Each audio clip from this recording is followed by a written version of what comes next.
Welcome to the Rest and Recovery podcast, and I am honored to have Farmer Lee Jones and Dr. Amy Sapola with me today from the Chef's Garden. So thank you both for joining me. Thank you for having us. Thank you. I'm real honored to have you. Been able to do a little bit of research on what y'all are doing, and it's really fantastic. We were talking briefly offline on a couple things, and regenerative farming is one of those terms that's newer to me, and I think for most people too. On what that is and why it's so important. And I'm sure we'll get to that. But before we get into that, just maybe a little bit of background of both of you. Farmer Lee, maybe we'll start with you if that's okay. You have a family farm, maybe just give a little background on that. Well, you have to kind of go back even further than our family. This area is an amazing microclimate. Mm-hmm. Lake Erie is the shallowest of all the Great Lakes. Consequently, it's the warmest. European settlers recognized this as a tremendous growing area. It was huge in wine grapes even before Napa Valley. But at one point, there were 330 vegetable growers in Erie County. And as near as we can figure, it was the largest concentration of vegetable growers of any county in the world. Now you can say, wait a minute, what about California? The entire counties from north to south to east to west are 100% agriculture, but it's also owned by, 30 growers that each have 20 to 30,000 acres, very large scale monoculture. These were what they called truck farmers. A large farm was about 100 acres because that's what one family could manage. Okay. And so my dad went to work for a very progressive vegetable grower.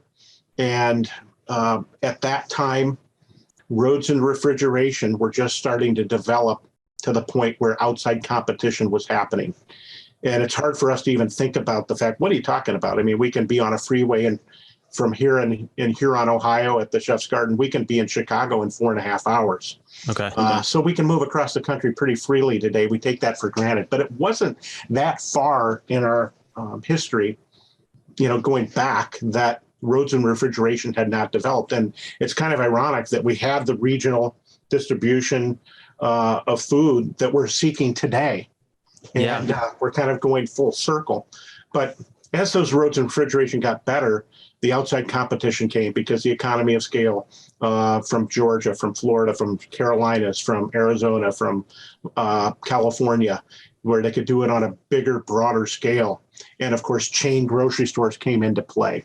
Mm-hmm. And one by one, as those farms got bigger and the chain grocery stores, one by one, those small family farms went out. I mean, I would challenge listeners to go back to the hometown that you were from and think of the number of family-owned grocery stores that used to be there that are no longer there. Yep. And, so my dad went to work for Mr. Nichols, learned a lot from him. Mr. Nichols had no children that wanted to take over the farm. My dad and mom bought the farm in the early 60s. And Mr. Nichols had been buying from 65 other growers and had invested in cooling, packaging, palletization, hydrocooling to be able to do volume enough to be able to compete with the competition that was coming from outside areas. And I've been on the farm all my life, and my dad had some successful years in there. If we remember the comments from Earl Butz, Secretary of Agriculture of the United States in the 70s, his message to farmers was to get big or to get out. And ultimately, that was the message. And so a lot of farms made that decision not to invest in more capital, or as that senior leader on a small farm retired or died, they rented to another farm, and that farm continued to rent. And we're surrounded by farms that have 5,000 acres that they're farming, and very aggressively looking for more to be able to justify the expense of the large equipment. Yeah. Ultimately, interest rates hitting 22% in the early 80s broke their back. We couldn't compete, and we lost the farm. Stood and watched everything auctioned off right down to mother's car and our home and the farm. And we started over and really kind of started focusing on the quality and the integrity of the food, grown without chemical, for the flavor rather than the tons per acre. And so that brings us up to now with Dr. Amy joining the team, where our focus is really shifting even pre-COVID. Uh-oh. There we go. You're back. Sorry about that. I told Amy I put you to sleep. Not at all. I'm fascinated by the history of it, of all this, and I think we're still recording. Yes. So you were saying even before pre-COVID, Right? You know, the chefs over the last 40 years, when we lost the farm, we started back at farmers markets, and we met a chef, and she had European training, and she said, you know, I think that if you would focus on the flavor and the integrity and the quality of the product rather than the tons per acre, there would be enough chefs that would support you. And we were so desperate for a way to be able to survive in agriculture that we latched around both of her ankles and said, teach us. And she turned us on to a whole new world. And the chef's most important thing was flavor, flavor, flavor, flavor. That's what they kept pounding into us. My dad really had a suspicion that what they were seeking and what they were looking for and driving for flavor and trying to recreate flavor naturally, that we were probably bringing the nutrient density levels along with that. And the reality is that from 1920 to 2020, the nutritional level in vegetables has gone down 50 to 80%, and it's continuing to go down at an increasing rate. Pretty alarming stuff. Yeah. Yeah. You hear that a lot with the mass scale farming, and the unfortunate reality that we're consuming the same amount of, or ingesting the same amount of food, but not getting the same amount of nutrients out of that. And you're starting to see that too on the sick care side of things as well, with having the need so much more food or supplementation or eating the wrong things, not the veggies. The term hidden hunger comes to mind for that. And it's eating sufficient calories without getting sufficient nutrients. And I think that's really what we're experiencing. When you look at even just the mineral and vitamin deficiencies we're seeing, the population in the NHANES study, they showed 100% of people are likely deficient in potassium. And I mean, that is found readily in vegetables, but, you know, with our salt consumption being up, vegetable consumption being lower, it makes sense that we might be deficient in potassium. Yeah. Yeah. And I mean, I guess some of it is the unintended consequence of that scale that you're talking about that seemed like maybe at the time a good idea. But it seems at the same time, we still need the type of farming that you have, is that local regional type, to maintain the integrity of the food. Absolutely. Well, I think that, you know, we're learning so much every day, but I think that it is scalable. I think that you can grow product the right way and scale it. And that's always the big question. We get a venture capitalist that comes in and they talk to the farm and they get excited about what we're doing. And we've not gone that route. We wanted to keep it a family business. And, you know, their big first question is this scalable? Right. And I believe that it is. It takes a little longer. It takes a little more acreage to set aside. 50% of our acreage in any one year is committed to just harvesting the sun's energy. And even though that sounds pretty crazy, we're seeing, you know, there was an old commercial that used to, I don't know whether it had Mikey involved in it, but maybe you guys are too young to remember, but they would pour a bowl. Mikey likes it. Yeah, they pour a bowl of cereal in this one, and then the other brand they pour, and they keep pouring. They empty the whole box, and it's overflowing into the bowl. You'd have to eat this much of this to get what you could get in nutrition in this one. And I think that that's really what you guys are saying, and I think that that's certainly driving the obesity issues because we're eating more and getting less out of it. But it's unbelievable when we work in harmony with nature rather than trying to outsmart it. Those results we're seeing in the lab are really, really exciting. That's super encouraging. So maybe Amy, add you into the mix here. Sure. Your background and how you joined the family here at the Chef's Garden. Yeah. So my background is I have an undergraduate degree in nutrition. I'm a doctor of pharmacy.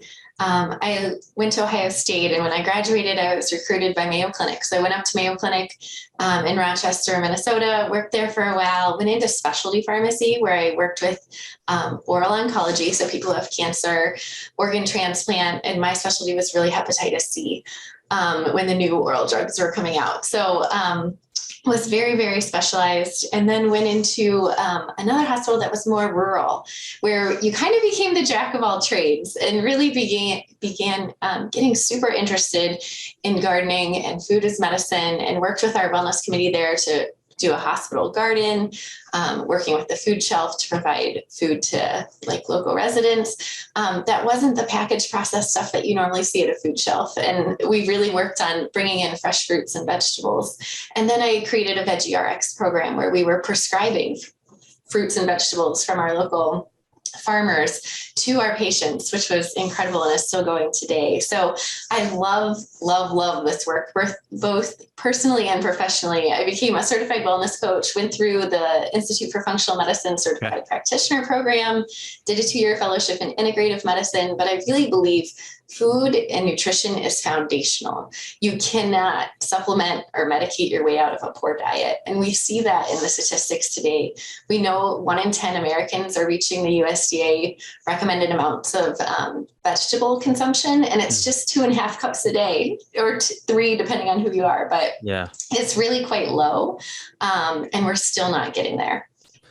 yeah. And as much as I'm aware of this myself, I find that even in our lifestyle at times, being busy, integrating the veggies in there, it doesn't seem to get in there as easily as some of the other components of a meal at times, for whatever reason, it's busyness or what have you. Well, I appreciate that background, that you kind of pivoted from pharmacology to nutrition, and really that term food is medicine. Yeah. And really digging into that. And what was it really, that experience in the rural area of being able to equip people with the food, or that really drew that? Absolutely. So during that time, I became a master gardener, and I have my own big garden. My grandma gardened my whole life, and it was just something I remember, eating that fresh produce that tasted like it should taste, right? And when I came here on a visit, that's the thing that struck me, is the vegetables here taste like vegetables used to taste. And I think that's part of the reason maybe people aren't eating as many vegetables. I mean, if they've sat on a store shelf and not been picked at peak ripeness and transported long distance, sat there losing nutrients, and then maybe you don't cook them optimally, you probably aren't going to enjoy them nearly as much as something that's freshly harvested, grown with love and care and, sunshine and all the nutrients it needs, where you have a really, really healthy plant. I think that experience of eating and like nourishment is a lot different. So that is definitely where I became passionate. I was actually thinking about going to culinary school when I came here for a visit. I had written CDI and Chef Jamie basically like a love note about how much I appreciated what the Chef's Garden was doing, and how much I admired everything that they were working on. And I asked to come for a visit, and I spent about 2 hours walking around with Chef Jamie, and was just so blown away by everything here. And it really just brought together everything I love, like all of my passions, personally and professionally. And so I sent a proposal and put out the term Director of Farmacy with an F. And luckily they were kind enough to bring me on board. And I couldn't be more grateful to be here. That's awesome. So Lee, what was it that drew you to Amy and really say yes to the proposal? Yeah, I mean, she thinks the same way we do. And, so many doctors trained for Western culture medicine really aren't seeing the light of food as medicine. Mm-hmm. And I think Amy's background and some of the work that she did before she came here really sort of positioned her to really drink the same Kool-Aid, if you will. And we're birds of a feather. And I mean, I'm just sitting here just nodding with everything she's saying, because we just agree. And she obviously brings to it a different component, a different level of expertise and knowledge that here on the farm we've been working at. And it's just exciting to see this collaboration, and we can work for the better. It does come down to the health of the food, but the health of the food comes from the health of the soil. Mm-hmm. And we've been focused on that soil and really early on focusing on what we could do to improve flavor naturally, because vegetables didn't taste as good as they could or should. Yeah. You can't, it's just like Dr. Amy said, vegetables perhaps weren't picked at the peak of ripeness. To ship them as far as you do, or as we do as a global world, you can't pick them at the peak of ripeness and expect them to go and arrive in a condition that's consumable. Yeah. But then the flavors aren't there. Every day that a vegetable's harvested, it loses portion of its nutritional value. So it's just exciting to collaborate and work together on a common bond. Well, I mean, I think even in this short conversation, I can pick up on it that y'all are kind of birds of a feather. There's just this joy and passion for what you're doing and the potential that it has to help those not just locally, but nationally. So you mentioned the soil. Is that where kind of that regenerative farming term comes into play? Maybe give a 101 description of what that is. Well, Scott, it always seems to be a new buzzword. It was sustainable agriculture. Yeah. That was the hot thing. But I think that the definition evolves. There's nobody that's saying this is the definition. I don't know whether we think that Google is the defining moment on that. We Dr. Google. Yeah. But sustainable agriculture, farmers always, one of their main goals was to leave the land in better condition for future generations. And in many cases, many farms still try and do that. We believe regenerative agriculture needs to be much more encompassing. We have to consider the environment, but most important, the people. When I was a kid, we weren't making much money, and there were opportunities to leave the farm and go. I can remember several of my friends that were on farms. They were good, hardworking kids, and they went to a factory and they got $5 an hour. I know you guys are going to laugh about that, but that was a big wage for a farm kid to go off the farm. And so good people tended to leave the farms. And in regenerative agriculture, we have to generate enough revenue to be able to pay good people to stay on the farm. Right. As much fun as Dr. Amy has here on the farm, she has a family to take care of and has expectations as well. And we have 160 people on the farm, and they're part of our extended family. And we have 1,000 years of experience that have been folks that have been committed to our goal here on the farm of working, and they all have families and they have expectations and dreams of their own. And if we can't pay them a competitive wage, then it's not regenerative and it's not sustainable. Sustainable means you're hanging on. Regenerative is you're growing and building. It's the people. The people on it. The single greatest asset on our farm is not greenhouses, it's not land, it's not tractors, it's not equipment, it's people. Good quality people focused on trying to build more and grow more nutrition, more nutritive values in the vegetables. And so people are an important part. The environment is an important part. It's really encompassing more than just taking care of the land, but the land certainly is a critical component of that. 50% of our acreage in any one year is committed to harvesting the sun's energy. In the lab, we're doing, in essence, what you would like if you were going and doing blood work and finding out what the deficiencies are in the soil, all of the different mineral levels. And then based on what we find out about the deficiencies, then we're planting crop specific: clover, alfalfa, vetch, barley, buckwheat, Sudan grass, rye. We have a 15 species planting that we're planting into the ground.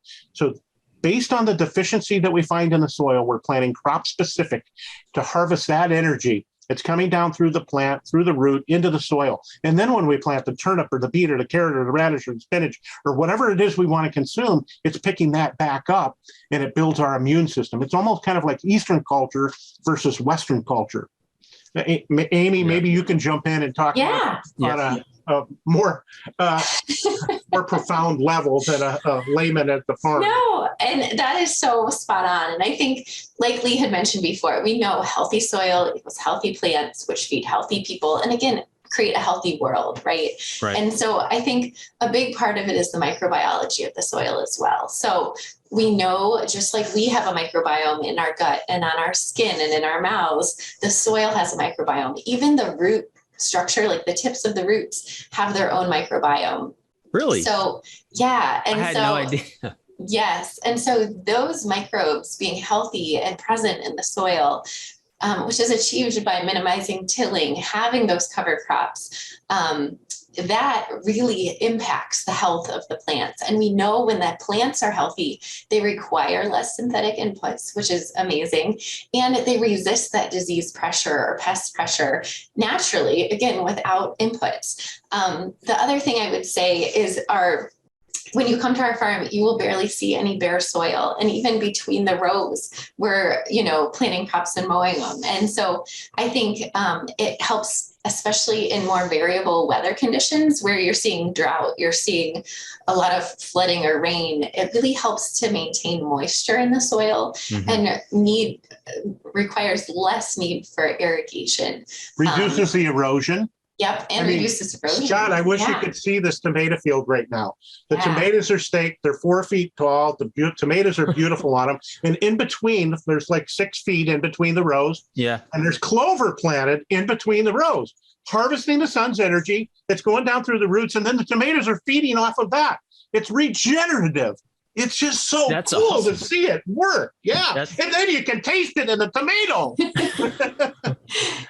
That's amazing. And speaking of tomatoes, I was just having a conversation with my wife the other day about this and how she grew up and her grandfather farmed or had their own personal farm, and how she would just eat a tomato like an apple and just like pick it and just enjoy it right then and there. Pinky in one hand and a tomato in the other. To me, it's fascinating. You talk about cycles and like we're coming back, so to speak, in the buzzwords with sustainability. And it's really what we did for generations up until the last 50 years. So kind of interesting on our short-term memory issues, but that cyclical nature. And then you mentioned the microbiome and how the food works within our body and how it really is medicine. It's not just some buzzword, that there's an interconnectedness between us and the food and nature that we're harvesting from. Right. And that's the food and the nutrients are information. And so what information are you giving your body? Right. And so we know epigenetics, essentially the nutrients you're taking in is constantly turning on and off gene expression. And so we really want to be doing that in the right way, right? To where you're turning on genes that are beneficial, turning off those genes that could be harmful, such as ones that would promote cancer or other conditions. So one of the things I noticed, especially working in a lot of the best hospitals in the world and, being in teams, right? Healthcare teams. The one person who's missing on the healthcare team is the farmer. And that's one of my goals being here is I think the farmer needs to be part of the health and wellness team and part of that healthcare team, because really, again, food is fundamental and foundational to health. Absolutely. Yeah. Yeah. I think that's where rethinking healthcare is starting to turn into this full spectrum of like, and not just this on the back end. Oh, we'll talk to you when you're sick, but having that longevity in mind too, on being able to, prevent that on the back end. Right. And this is to me where you all fit in perfectly. Yeah, I think prevention, healthcare cost avoidance. I mean, those are big topics to talk about when 1 out of 3 federal dollars right now is going towards healthcare. I think it's a big topic. Yeah, absolutely. You see the healthcare costs just skyrocketing. Every year there's an increase. Yeah. All it's going to take, and it's going to happen, is one big progressive company out there that has a lot of team members that is going to partner up with us and recognize that they can lower their healthcare costs. They can create a situation where their team members and their families can be healthier, more productive, have less sick days, and produce more, to join partners with us and allow us to get a box of vegetables in every other week for them. And it is going to be such a brilliant idea that other companies are going to take hold. This worm is ready to turn. It's going to happen. And Dr. Amy is right out there talking to folks. And there's going to be a company out there that's going to say, aha, this is going to work, and it will work. We It can w- prove that it'll work, and we're proving it in a lab with the Absolutely. nutrient density differences that we're seeing. We haven't been able to do it across the board as consistently as we would like, but at times we've seen numbers as high as 150 to 300% above the USDA average. It's pretty That's exciting amazing. stuff. It is Yeah, amazing. it is. And it's a journey. And that's the thing. Like most people probably aren't even looking at where they're at. And we have a lab on site, which I think is so progressive in itself. We're measuring minerals in the soil. We're measuring minerals in the plants. And so we're looking at how do we grow a more nutritious piece of kale or whatever. We're even looking at varietal differences. But the other thing we know is that the phytonutrients in plants have such an impact. And there's thousands of different phytonutrients. But by growing unique varieties, colorful varieties, we know that we're providing more phytonutrients, which are often antioxidants, anti-inflammatory. They have a whole host of benefits. So not only are we looking at the minerals in the soil, the minerals in the plants, but we're also thinking about phytonutrients. And the other cool thing about phytonutrients is they give plants their color, their taste, and their scent. So oftentimes when we think about healthy food, you picture like a rice cake that, it's not that good. Being healthy is not exciting. Yeah. But in the vegetable world, the best tasting, best smelling, most exciting vegetables are the ones that are healthiest for you as well. So there's a direct correlation between like kind of the vibrance and color of a vegetable to the quality, nutrients, and flavor. Yeah. Going back to flavor. Yeah, exactly. That's awesome. So I did want to touch on that. So you mentioned pest pressure, and you're regenerative. You're not using chemicals.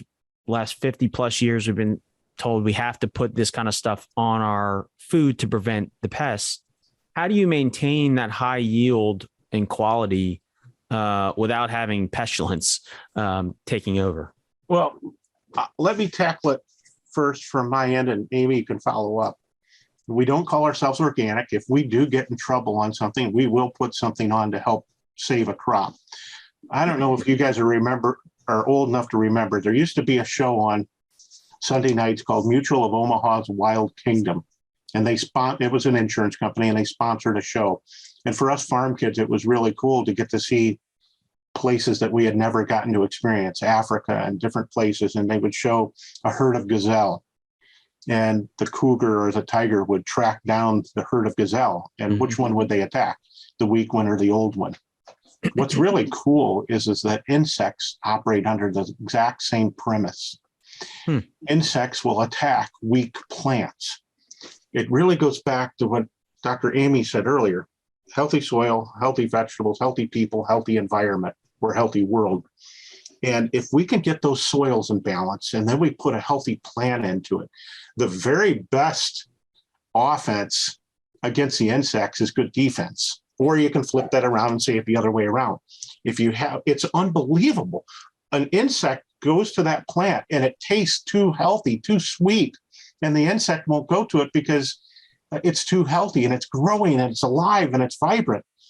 A plant that's compromised and the soil is out of balance and the plant's sickly, those insects just attack that thing like crazy. They'll be covered with insect going after it and just destroy it. Yeah. So it's pretty exciting to see how by getting that soil in balance that we can really reduce the use of chemicals by having the soil in balance. Amy, if you want to pick it up from there and give your input on it. No, I completely agree. And I think, like Farmerly said, everything we do has so much thought behind it. And I think that's one of the things I've been really impressed with here is our team is amazing. And you'll see when I first walked around, I'm like, what is all this yellow sticky tape? There's like yellow sticky tape even out in the greenhouses. And they'll study like the insects that get stuck to it. And then they know kind of what sort of insects might be in the area, might be frequenting the plants, right? Yeah. And then our growers are specific to an area, and those growers really know the plant. So they have like certain plants that they're tending to every single day. And so as soon as something's amiss with them, right, they're going to catch that early. And we can really help identify what's going on and see if we can nourish the plant. Maybe they're, missing a mineral or a vitamin, or there's something that we can do to help strengthen the plant without necessarily just knocking out, the problem itself. Okay. Okay. Well, part of me is I'm encouraged that it's not all my fault that I'm a black thumb. Hopefully, I'm going to use that as a scapegoat. But I think it's an interesting point of the awareness factor of really understanding everything in the environment, not just the soil and the seed, but all the things that it can impact it, like the insects. It's interesting, and going back to kind of the measuring of the nutrient density and not getting that consistency. One of the things we're finding is that the plant cycle, and when that plant converts to starting to reproduce, the goal of the plant is to reproduce, to continue life.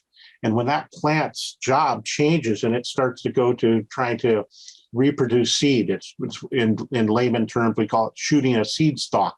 If you've ever in your garden had like a radish that shoots a stem up out of the top and then it turns into a beautiful flower, which is also edible. And we found that we can reduce waste by looking at that plant in different ways than what we've considered, or marketing has told us this is the only way to eat something. But when that changes and starts to go to producing a seed, we see the nutrient levels decline. So even within the life of a carrot or a radish, we know that there are different periods of time when we can get the highest nutritional levels out of that. And it's kind of exciting to see the cycles of that because the plant's goals have changed. So it's really interesting. We keep learning. And one of the things when we lost the farm and started over, a lot of our research came from agricultural books that are 100 years old. They were farming more similar to what we're trying to do. Yeah. My dad used to have a saying that the only thing we're trying to do is get as good as the growers were 100 years ago. And in many cases, that's very true. Dr. Amy can attest to the library. There's one whole set that's all modern management philosophy, but then the other is a plethora of old agricultural books that are really talking about the fundamentals of healthy soil. And so it's kind of exciting stuff. One of the things we've seen that's really neat in our lab, talking of reducing food waste, we know about 40% of food is wasted in the US. And, we like to think of how can we use all parts of the plant? And here on the farm, we grow 600 to 800 different varieties of vegetables every year. So by no means do we have any monoculture going on, right? And so, and we have 10,000 different SKUs, meaning we use all different parts of the plant. And so what we saw in our lab is with like root vegetables. So say you're looking at beets or turnips, the greens actually have more minerals than the roots themselves. And oftentimes we just chop off those greens and throw them in the compost or throw them away. Yeah. And finding ways to utilize the whole plant really adds flavor, but also adds nutrients and again, reduces waste. So what would be an example, if you don't mind getting into like a recipe or something, like using the carrots as the example? Like, to your point, I would never think of chewing on that, but yeah, and you don't have to chew on them plain. So if you're doing carrots, I would roast carrots, maybe put some cumin on them or coriander, right? A little bit of spice, salt and pepper, roast them up. And then with the carrot tops, we love making carrot top pesto. So follow essentially your favorite pesto recipe, but add in those carrot tops. And I believe we have this recipe on our blog or our recipes on farmerjonesfarm.com as well. But you can make that carrot top pesto and put it on the carrots. And so you're bringing together the whole plant and you're having a really amazing flavor experience. Same thing with beets. I love to roast beets and then just gently saute the greens, cut up those beets, maybe put some almonds on or some blueberries or walnuts, a light balsamic, and then it's delicious. Yeah, the beets are in a chard family. And we saute the chard down. There's so much nutrition in them. One of the great examples that I love is the Brussels sprout. If you've ever seen a Brussels sprout, it's one of the most majestic, beautiful vegetable plants that exist. It takes 8 or 9 months. It gets up 4.5 feet tall. You have these beautiful canopy leaves, and we go in on the stalk and we pick off the Brussels sprout. And all this energy, all these resources, all this water has gone to produce this amazing plant. Why are the canopy leaves there? To protect the Brussels sprout from getting sunburned. It's nature's way of taking care of itself. I would defy you, or any of your listeners, if I were to blindfold you and give you Brussels sprout leaves prepared the same way as collard greens, you would not be able to tell the difference. So we can reduce the waste, utilize the whole plant. What better way to celebrate life than to utilize that entire plant? We hear people talk about it. Europeans found a way to use every part of an animal during the nose some to tail. point of their nose to tail in their years of survival. They learned to use every part, and you celebrate that animal by respecting it, by using all of it. And I think that we can look at the vegetable plant exactly the same way. It's really exciting to kind of open our minds and look at that plant from a different perspective than what marketing throws at. This is what you eat. This is the perfect apple. This is the perfect tomato. What about the one that's got the green shoulders and the cracks on it? It's great. It may even have better flavor. Won't ship as well, but. And the thing is, especially even with some pest pressure, like we know if a worm or something even takes a little bite of a plant, it's going to up its phytochemical production. So imperfect, vegetables, having a little bit of slight imperfection is actually making that vegetable, again, more rich in phytonutrients. And that's a great point too on the waste piece is like, and we see these little bruisings and it gets tossed because it's not quote unquote perfect. And we're shortchanging ourselves. We're wasting things that are still of value. But even the point you make around if there's a worm in it, I would immediately think, oh, this is no good. But you're saying no, not necessarily. Right. Exactly. Well, there's not a chemical on it. If the worm's in there and alive, that's right. It's the only thing. We always graded out back in the day to take to market our product. And the stuff that was the grade outs or the calls, we called them, where it had a blemish on it, that's what we took home and ate because we knew it wouldn't sell. But we knew it was just as good as the stuff that looked pretty. So we brought it home and that's what we ate. A lot of opportunity there. Yeah. So where do you see the opportunity to, I hate to use the word because we're talking about slowing down a little bit for longevity purposes, but at the same time, you still need to feed a lot of people.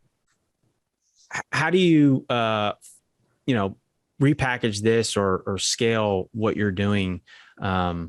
Is that equipping people like myself to be able to garden a little bit better and not have a black thumb? Well, I certainly encourage, and it's been very exciting. I mean, the unsuspected positive consequences of COVID, as devastating as it was, we saw more gardens started and grown during COVID than in the history of the United States, even going back to the Victory Garden days. And, when a parent is excited about something and they're gardening, the kids want to emulate the parents. And guess what? Kids were out there helping their parents and they got to plant and they got to harvest. And when kids grow it, they're more interested in eating it. My hope is that we've started a whole new generation of gardeners out there that are Dr. Amy's children's age, and they are gardeners for the rest of their lives, but more vegetable seeds purchased than in the history of the United States. Yes, absolutely grow. Even if you've only got a little patio, grow. Eat more fresh vegetable. It's absolutely imperative for sustainability of our society to eat more vegetable and eat less meat. Eat the rainbow, get as much color into the diet, as Dr. Amy alluded to. And when you can, eat it raw. We're finding even that when you cook, you lose 50% of the nutritional value. When you overcook, you lose even more. But there's so many creative ways to be able to use more of the plant, but also use them raw and work them in. I mean, you can feel an energy surge by taking some of the microgreens, the superfoods blends, and putting those, take your favorite sandwich, whatever it is. We're not asking you to make drastic changes here. Sure. Put some of that superfood microgreens on it. The next day you feel more pep in your step. So as we know, microgreens, gram for gram, are more nutrient dense than their full grown counterparts, and the nutrients in them are more digestible, more absorbable. So they're really easy, like little ninja move. Like even for me with a 3 and a 6-year-old, I can sprinkle little microgreens and the kids are getting some nutrition versus, having to put like a full serving of whatever plate on of there. Whatever, broccoli or whatever. Yeah, but I would second what Lee says about getting kids involved in cooking and in the garden, because what they prepare and what they make and what they can be creative with, they're way more likely to eat. And I really think it does start so young, and teaching kids those basic skills of gardening and cooking and enjoying their food. I think Yeah. one of the things we've gotten away from in this fast-paced environment is that mindfulness aspect of eating as well. So slowing down, taking a breath, using your senses to actually eat. And we know that that impacts digestion as well. So much of what I see now is, all these digestive issues. Mm-hmm. And, a lot of it is, what are we doing? We're watching TV, we're scrolling our phones, we're in a heated argument. Eating in the car. Yeah. And you're not even paying attention to what you're eating. You're not salivating, starting the digestive process. And that food is going to be digested very differently. And I always say you can eat the best food in the world, but if you are eating it and you're angry, you're in a stressed out state, that is going to digest nowhere near as well as if you were calm, breathing, centered, present in the eating experience. And you're chewing it. And you're chewing it. Chew the food. Not two bites and then swallow. Yeah, that's really important too, because oftentimes it can even be dental issues, right? Like if you have unaddressed dental problems and you're not chewing, or you're just distracted, or you don't chew enough. The other thing can be drinking water while you're eating. A lot of times we gulp down undigested food or properly chewed food by drinking large sips of water during a meal. So, okay. Yeah. I think it's a fun point too on slowing it down and making it an experience for end to end. And we have 3 girls, and our youngest has really wanted to garden, and so we started one, and she's been really involved in it. And it shows, like, to your point, the appreciation for the work. I mean, there's so much like personal character development aspects to that, and then just having an appreciation for where things come from. I think we've gotten pretty disconnected from that reality for any food, whether it's meats or vegetables, just that where it came from, how it came to be, and that slow it down. We've got that. This is the Rest from Recovery podcast. So it's like, that's my whole thing, is slowing things down and having an appreciation for that. So, it teaches so many lessons. One, it's therapeutic to garden. Mm-hmm. And the other is you're teaching the youngster responsibility, because they've got to go check on the plant. Yep. It's like having a pet. Does it need water? Does it need love? Does it need care? Does it need weeding? What can you do to help it? It's just plant a garden. Get the kids going on gardening. That's awesome. Yeah, it's so much fun. And it's just, it's been fun to see her, to your point, on growing with it, and that personal responsibility. So we kind of touched on it a little bit, but what's maybe maybe Amy, for you, a recommended blend of vegetables for cooking when it comes to putting things together and healthy meals? Do you have and you mentioned the blog with recipes, but do you have a recommended recipe that's a good 101 or starter kit? Yeah. So what I would say is I recommend diversity and color and eating what you like, right? And so trying to push yourself a little and try some new things, but the best, most nutritious vegetables are the ones you're going to consume, right? So I think focusing on getting color, getting diversity. We have so many great recipes on our website. So, choosing something on there that looks good to you. We have a roasted carrot recipe that just came up the other day. It's delicious. We have a rhubarb salsa recipe on there, and I always struggle with what to do with rhubarb, but it has that bitter flavor, and I sometimes feel like it's over sweetened. But the rhubarb salsa is amazing, and it goes with I think it's a radish taco we have on there. We also just came out with root vegetable slices, which are an amazing alternative to deli meat. It has 5 different root vegetables that we grow here on the farm, and when you compare it to deli meat, it is better across the board as far as super clean on ingredients, super easy to use. You can use it raw, you can use it cooked. Even my kids like it, which is great, but really easy to make any deli sandwich with. So I think that's a great place to start too, is, using something familiar, but putting in that different element. So including the vegetables in that way. And maybe you put a little bit of microgreens on it. The other thing I heard the other day, which I haven't tried yet, but I think would be fun, So everyone loves like the tomato sandwich, right? Yeah. Simple. And I think summer is all about simplicity. So, making that tomato sandwich and just enjoying the taste of the tomato on a little bit of toasted bread. I personally have a phobia of mayonnaise, not even a dislike. It's a phobia. Like, it is irrational. But I heard a recipe for making corn butter with just juicing sweet corn, and then kind of straining it and warming it on the stove, and it turns into like a butter consistency. And I picture that spread on the bread with that tomato on a sandwich. I think so delicious. And I made like a cold cucumber soup this week for the kids. Just some yogurt, cucumbers, garlic, a little bit of dill from the garden. Super easy, blended up in a high-speed blender. I didn't even peel the cucumbers.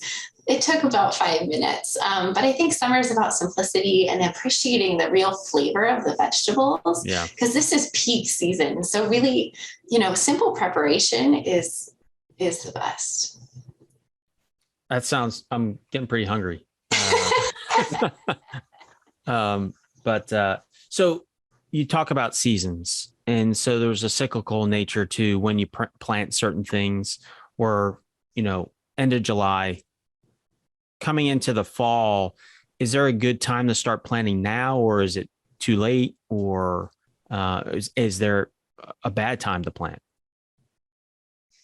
It's not too late. There's never a bad time to plant.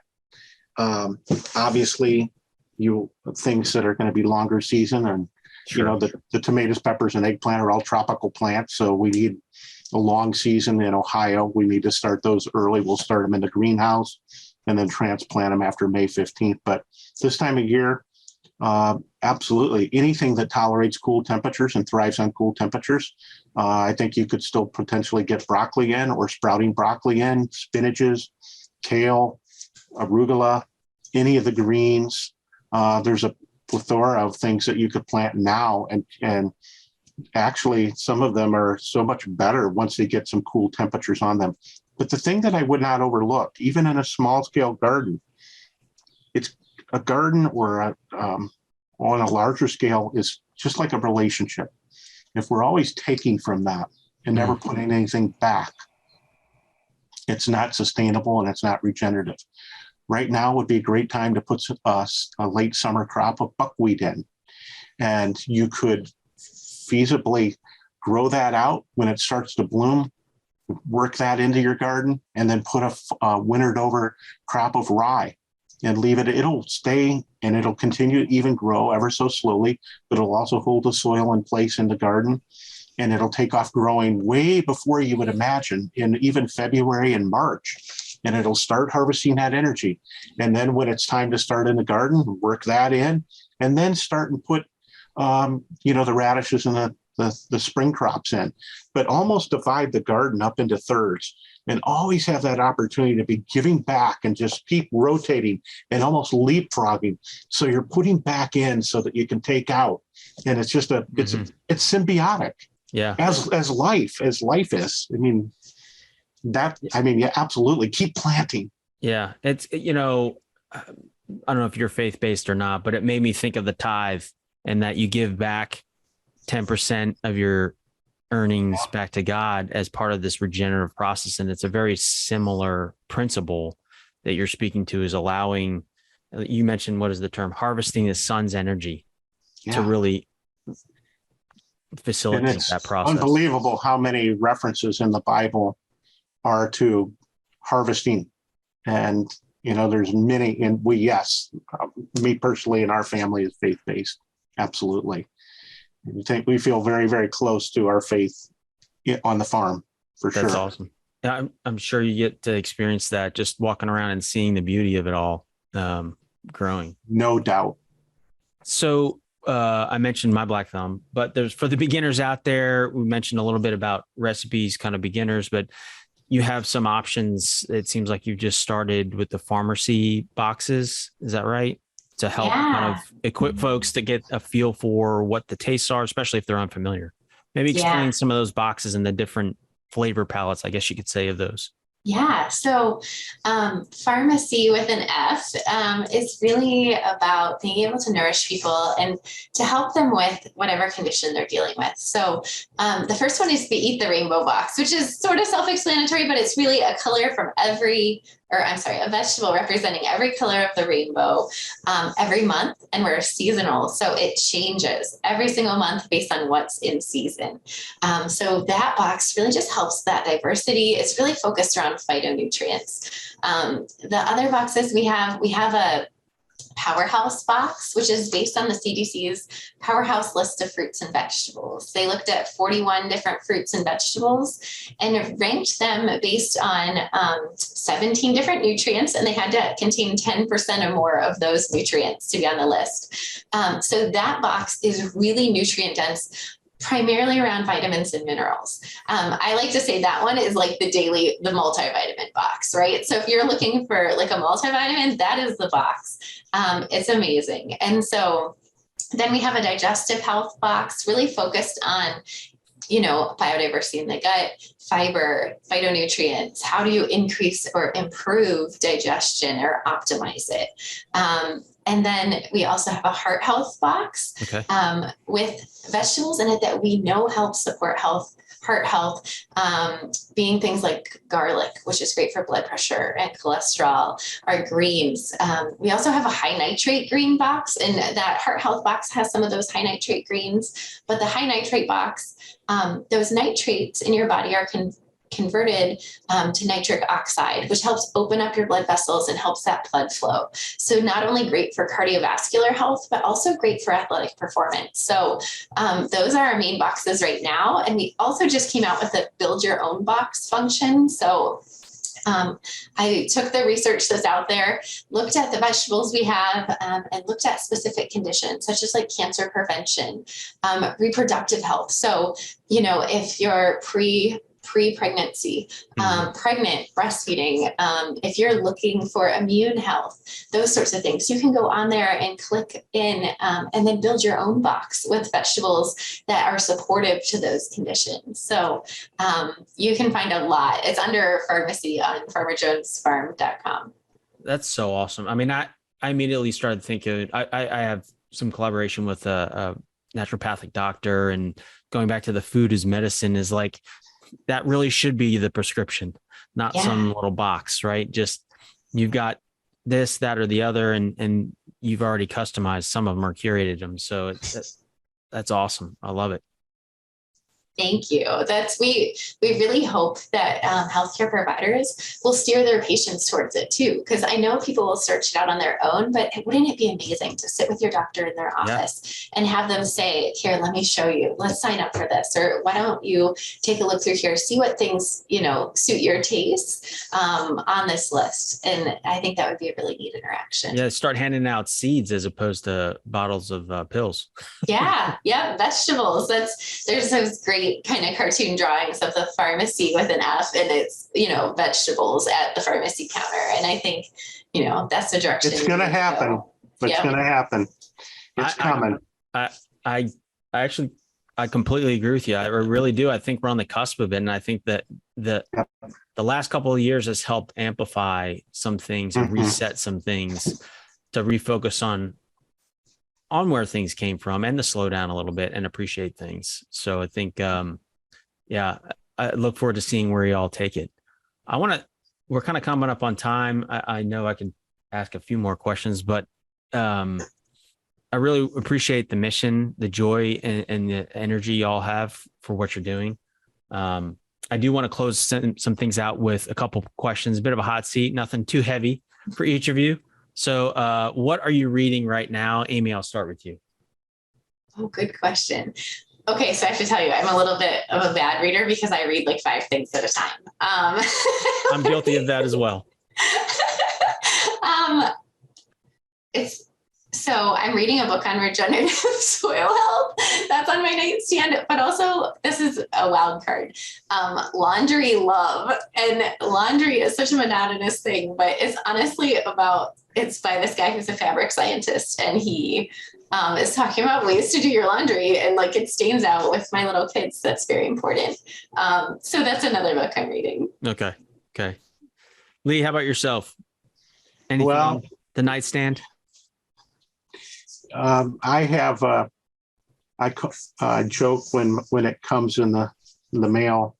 I call it my porn magazine. It's a draft horse journal, and it's tied back. And I have a team of Belgian draft horses, and I'm really particularly interested in agricultural history. And there was an unbelievable amount of agricultural equipment that was developed in this area, and so it really focuses on draft horses, but then it ties into a lot of the farming. There's a lot of times articles written by Amish that are talking about regenerative agriculture, and it really, Amy, I'll have to bring one in for you to take a look at it. They're kind of fun, but that one's sort of been whenever it comes the first of the month, that's always the one that I'm after.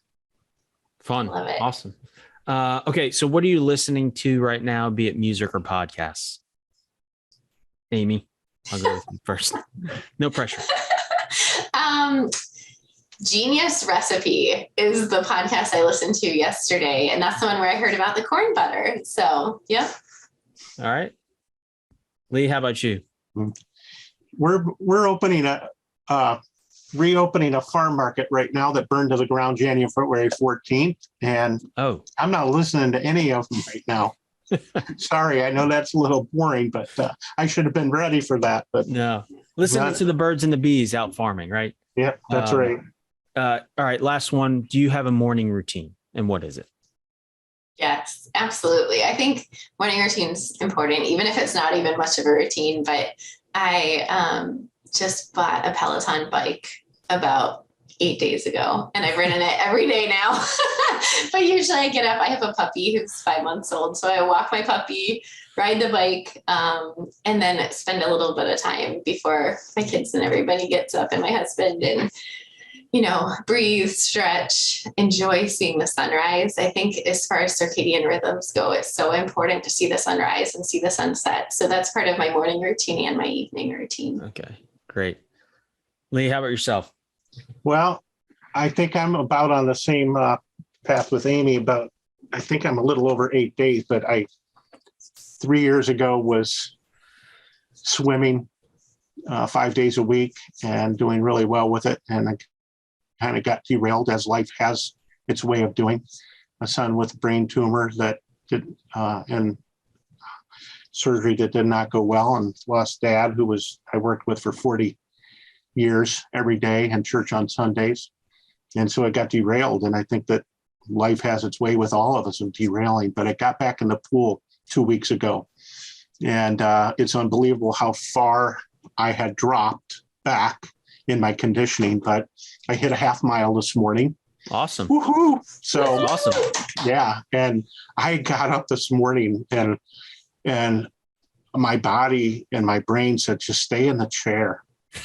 And I got in the water and pushed off of the edge, and I knew I was where I was supposed to be. And I felt strong at the end, like I could have done more, but that was my goal today. I started with 6 laps, and then 8, and then 10, and then 12, and then 14. And today was 18, which is just a fuzz over a half mile. Okay. But we all have to start somewhere.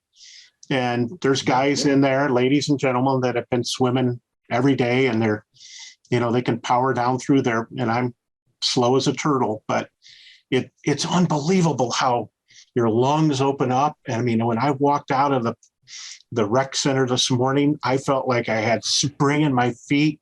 Yeah. And I mean, I was just bouncing on my feet, and I could breathe the air, and everything just looked clearer and more beautiful. So that exercise is such a key component to living well. 100%. I love that story, and everything about that. I mean, it even ties into, even your farming practice too. It does, like, for sure. That patient persistence, and like wherever you are, understand the past. Like you can remember where you once were, but Right. You're here today, and enjoy for what it is, and keep going. It's mind blowing how well your body will respond to good treatment. Feed it well, exercise it, and it'll respond so quickly and so rapidly. Yeah. It's amazing how it'll respond, just to giving it the proper nurturing. That's so great. Lee, Amy, thank you so much for your time, your insights, your passion. And I look forward to seeing where everything goes with what you're doing. Thank you so much for having us. Scott, thank you so much for having us on. Really, really appreciate it. You need to come out and visit us sometime. Yeah, you're probably 5 or 6 hours, so I think that's not too far. I'm ready to come. Oh, you can ride your bike. You can ride your bike out that far. That's right. That's right. That's right. Farmer Lee Jones on Instagram, and of course, we didn't mention it, but one of the things that we did in our spare time during COVID, and I'm being somewhat sarcastic to that, Chef Jamie put a lot of work in, but A Modern Guide to Common and Unusual Vegetables with Recipes is a great book that is available anywhere at your Amazon or in your local bookstore. Absolutely. Awesome. And it's too big to carry to the farmer's market, but I guarantee if you get a little creative and bring the kohlrabi home that you never saw your mom cook, bring it home. We'll tell you how you can use it. But it's a great guide that I think could really be a good resource for folks. Absolutely. Thank you for sharing that. And so where can they find you on the website and Instagram and things that? Amy, go ahead. Yeah, so the website, farmerjonesfarm.com. And if you're specifically interested in the health and wellness, look under pharmacy. You'll see the blogs I write, as well as our content and resources and recipes. And then I'm at Amy Sapola on Instagram and at a Sapola Farm D, I think, on Facebook. Great. And you can also join our pharmacy family. So we have a pharmacy Facebook group too. So if you're on Facebook, join our group. We'd love to have you be part of it. Great. Awesome. Well, thank you so much. Appreciate it.